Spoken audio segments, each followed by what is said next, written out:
Hey, Calvary, I'm John Waller. We're glad you joined us today. Today, Pastor Stanley's giving us a message about God the Creator, and it's followed by a powerful testimony, a story from one of our own church members telling you how he came to find God. You'll get part 1 this Sunday, and tune in next Sunday for part 2 to hear the rest of the story. It's quite a story. But first, you know we love writing original music here. We've got a new song for you. You heard it here first at Calvary, here in our web service. So aren't you glad you tuned in? God bless. We hope this service blesses you. We miss you. We can't wait to see you soon.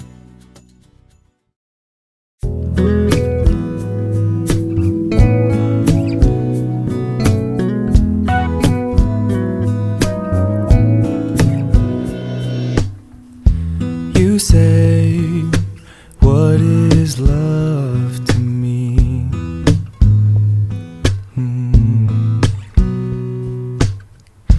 I say, it's more than words could speak.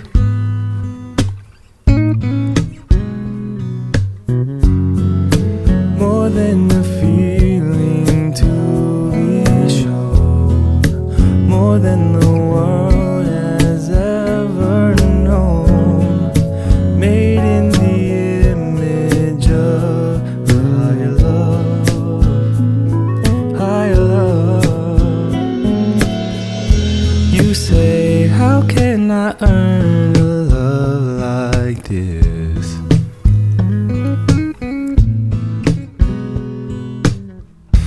I say, I learned it from the best.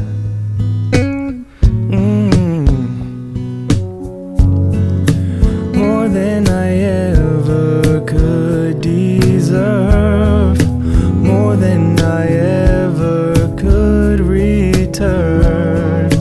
Made in the image of a higher love. A higher love. This is love. That he would love me first. Just to give me the best. He would go through the worst. The worst. Tell me, what did he see hidden in me that he should come to earth? I love the Lord, 'cause he loved me more than words.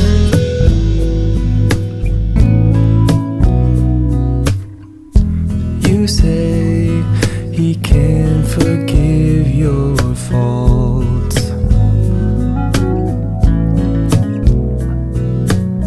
I say he would give you his all.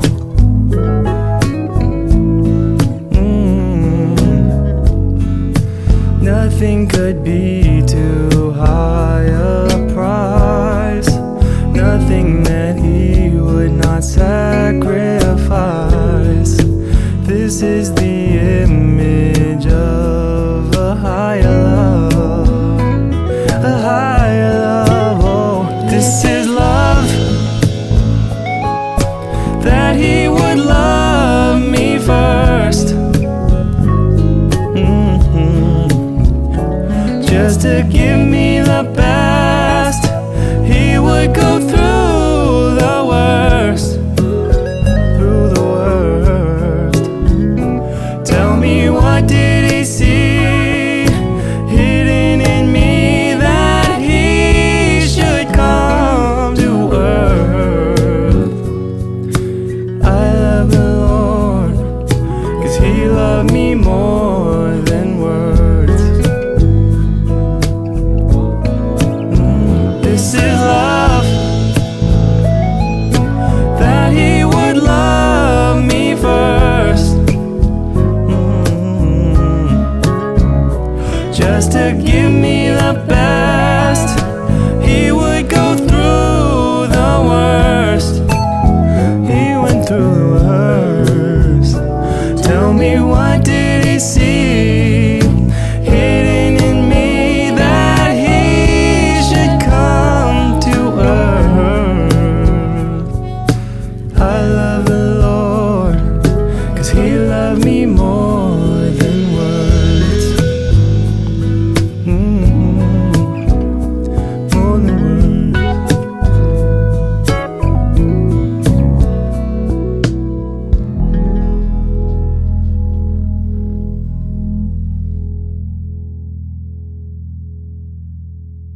There are 5 elements that are the first and final words concerning the universe and all that it contains. And they're found in the first verse of the first book of the Bible, Genesis chapter 1, verse 1. And here are the words: in the beginning, God created. You know, in 2006, it is said that scientists discovered that there are 117 elements that make up all things in the universe, all the matter in the universe. And out of the 116, 92 of them are natural. The others are derived by chemical compounds. And out of the 92, there are 2 to 3 dozen that are found in living matter. But even out of the 2 to 3 dozen, there are only 6 elements that are found in all living matter. And we remember them by this word, chnops. That's CHNOPS. And they stand for carbon, hydrogen, nitrogen, oxygen, phosphorus, and sulfur. Now, a person who holds to an absolute evolutionist point of view would say that the discovery of these elements disprove the existence of God. In my mind, I'm fascinated by the fact that God created mankind with a capacity to discover the elements at all. By the way, all that man can do is discover. In other words, he's discovering something that has already been created. He's not discovering anything that he's created. He's not discovering anything that has been made by humankind, but he's discovering something that has already been created. So I would argue that the things that they are discovering have been created by God. And then the question becomes, how do I know? And my response is, because the Bible tells me so. The Bible is the foundation for the Christ followers' worldview. And from the Bible, we derive presuppositions such as in the beginning, God created. Now, someone might say that you can't argue by standing on the Bible while using the Bible in a debate. And the response is, why not? The evolutionist stands on evolution while arguing for evolution in a debate. It's like arguing against the existence of air while at the same time breathing air and expelling air as you make your arguments. Biblical presuppositions make it possible for us to know things. And if you want to know something about the physical or the spiritual universe, you must begin with God. Now, in science, there are 6 elements said to be essential to life. In Christianity, there is one element that is essential to life, and Christ is that element. Why? Because without Christ, there is no uniformity in nature. Without Christ, there are no moral absolutes. Without Christ, there's no balance in creation. And without Christ, there is no salvation for sinners. Hydrogen is the lightest of all elements known to humankind, and oxygen is a gas that is said to constitute at least 21% of the Earth's atmosphere. And when you put them together, they create water, which is interesting because 60% of the human body is said to be comprised of water, and 70% of the brain is said to be comprised of water, which when we think of the words of Christ, when he says, I am the living water, he already knew that we were made up and comprised mostly of water. Each cell contains water, and somehow this seems to give more weight to his words when he says, I am the living water. Because what he is saying is, just like you can't live without water, you cannot live without Christ. Now, even though there are 6 elements that make up the universe in terms of living things, that every cell contains at least these 6 elements, we remember that there is one who is greater than all 6 of those elements because he created the 6 elements. He is Christ. Proverbs 22:2 says, "Rich and poor have this in common. The Lord is the maker of them all." Carbon is one of the elements that appears in impure form as coal, and in its pure form, it appears as a diamond. I know that there are things that can occur in your life that makes you feel as worthless as a lump of coal. But Christ has come so that you can be born again, so that you can have a value that makes you shine like a diamond. So as you think of the universe, as you think of all creation, as you think of how you are made up, the Word of God says you're fearfully and wonderfully made, that God knows all of the inner workings of your making because He created you. As you think of those things, and you think of the challenges that hit your life, you think of the events that take place in your life that can make you feel worthless, that can make you feel devalued, it can make you feel like a nobody. Remember this, that the one who created all the elements loves you so much that He enables you to shine like a diamond. So Christ is calling you to go out and shine. Because when you shine, someone else can see your shine, and then it causes them to ask, "Hey, what is it that makes you shine the way in which you do?" And then you can tell them about the one who created the elements, who created the 6, who created the 92, who created the 116, and who created them. And that the creator of all the universe loves them so much that He died and rose again so that they can have great worth and great value. Just a thought. Amen. My name is Ilya Antonenko, and I was born in the USSR. For the younger generation, it's a country that came to be through violent revolution and proclaimed communism as their ideology. And when I was little, they taught us, and we believed that we are the greatest country in the world, that we put the first person in space, that the first satellite, Sputnik, was Soviet. And we were proud. We were poor, at least my family was poor, but we were part of the greater country that was achieving great things. When I was in elementary school, I joined, and actually everybody joined, Young October organization, and October meaning October Revolution. We were taught about Lenin. We were taught what he was teaching, and I remember one of the things that he taught was that religion was opium for the people. And everybody around me knew that there's no God. And there was sort of self-evident truth that of course there's no God. We knew that some people, old babushkas, believed in God, but you pretty much can ignore them because they're uneducated. It's sort of a remnant of the old country that was overtaken by this progressive new ideology that everybody spoke about equality. We were all equal. We were building the brighter future and achieving great things. When I turned 12, I was suddenly I had a crisis. People have middle life crisis. I had my 12-year-old crisis. I was thinking, okay, I play, I go to school, but why? why do I go to school?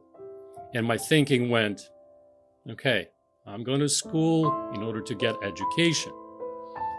And why do I need that education? To get that education, to get a job. Why would I need a job? To make money. And why do I need money? To support a family and family, children. And at the end of the day, at 12 years of age, I realized that I would die, my children would die, and there was no meaning. So why do I go to school? Why do I play?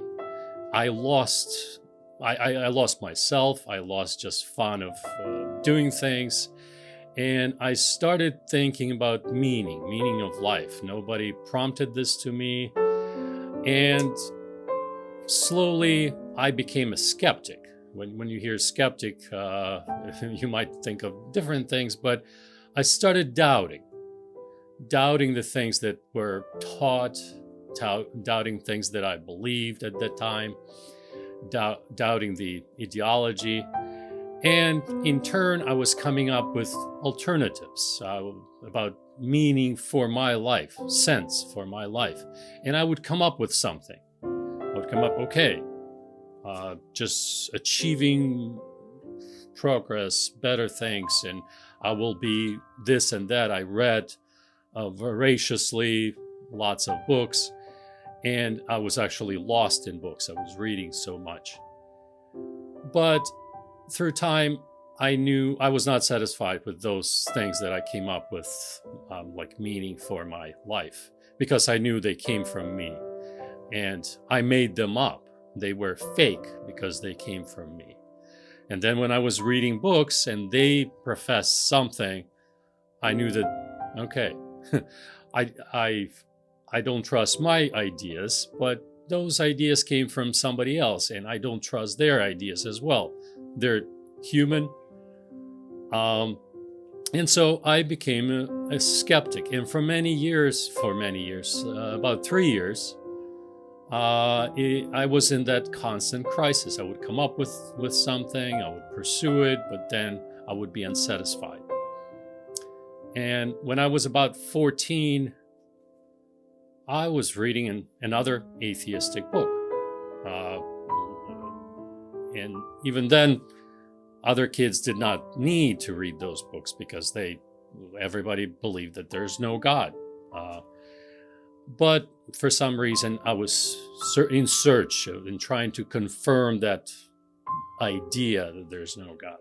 So in that book, I can't remember all the exact details, but it went speaking about progress, about different scientists, and then it talked about people that believed God in the old world, right? In historically. And it talked about some that went to and were burned at the stake because of their beliefs. And then then that they died because of their beliefs. And the idea in that atheistic book is that people were stupid enough to actually know that there's no God, and they still sacrificed themselves. They were so stubborn that they would just stuck it to the end. But for me, I did not see a reason to live, and I was in search of it. And I was thinking, well, it might be true that they were just stubborn, that they were so brainwashed, and that they died for nothing. Or they had something to die for. And if they had something to die for, and they were killed for it, then of course they had something to live for. So at that moment, I had this inkling of a prayer, and I didn't realize it was that. Now I know. But inside of me, I said, God, if you're out there, if you exist, I actually want to believe in you, because you are that external force that I did not make up. But if you don't exist, I do not want to believe in you.